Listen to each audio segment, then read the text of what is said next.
This clip is brought to you by SaveWithConrad.com.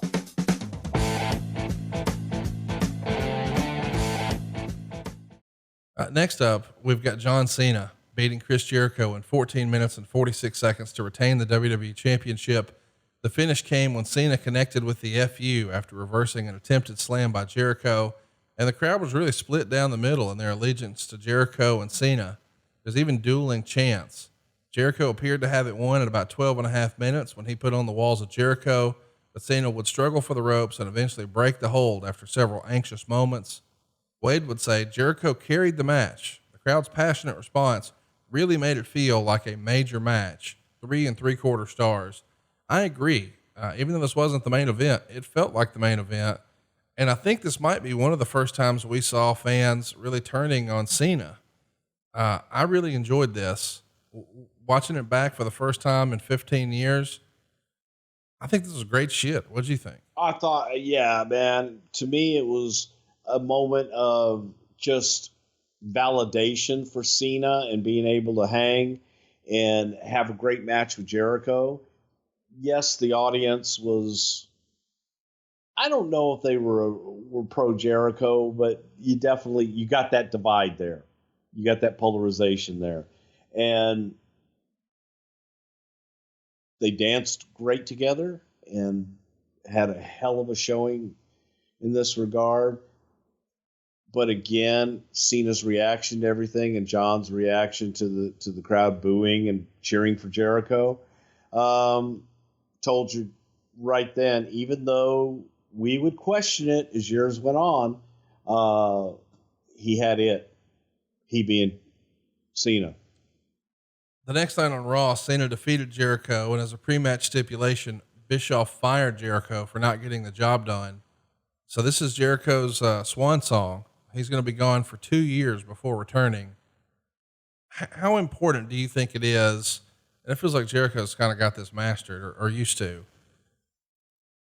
I think he just knows it's time to take a break, right? Creative needs a break from him too, right? To get a new, fresh idea, a new sort of shuffle the deck, so to speak.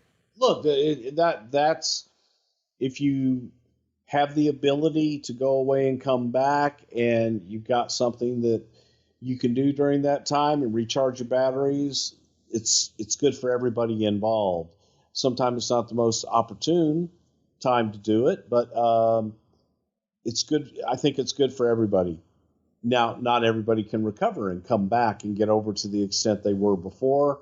I think Jericho's been successful in that way in doing that when he's gone away. But whatever the body needs, whatever the head needs that's good for the performer is usually the best thing. Also on that Raw, we see Cena and Jericho announce that they're going to be facing off at SummerSlam. Eric Bischoff makes this title match. And around the same time, the Torch would report that Jericho's contract had expired. He had been working on a short-term extension through SummerSlam. Do you remember, how he was to deal with as far as contract negotiations in this era? I mean, it seems like he's been here nonstop since 99. So we're 6 years or so with the company at this point. Was he looking to just take a break for a little bit and sort of get out of the race car? Chris has always been one that wanted to take time away, wanted to go do his Fozzy stuff and be a rock star and not necessarily go anywhere else, but he had his time and it'll come again. So this became the norm, but also Chris was just steadfast in his thinking. He knew what he wanted to do and he knew that he wanted to take a break, not necessarily go someplace else, but just take a break and do something else for a while. And I think that from a business standpoint, you always hate to lose one of your top guys, but at the same time, you don't want to burn them out. And I think Chris was getting close to burnout. Let's talk about the original plan. It's been said, I think even Jericho wrote in one of his books maybe, that the original plans were for him to work Carlito, but he winds up making a pitch directly to Vince that he wants to work with Cena and put him over at SummerSlam.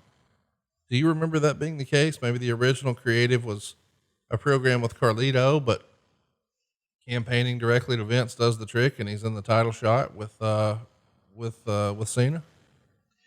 It may have been. I really don't remember what the original was. It may have very well been Carlito, because that seems like it would make sense.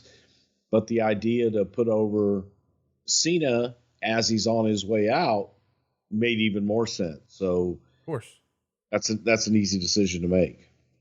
Hey, it's Conrad Thompson. Thanks for checking out the podcast here on YouTube. Be sure to hit the subscribe button and the notifications bell so you get a notice anytime we upload some new content. And go save yourself some money right now. If you're in a 30-year loan or you have credit card debt, it's not a matter of if I can save you money. It's a matter of how much. Find out right now for free at SaveWithConrad.com.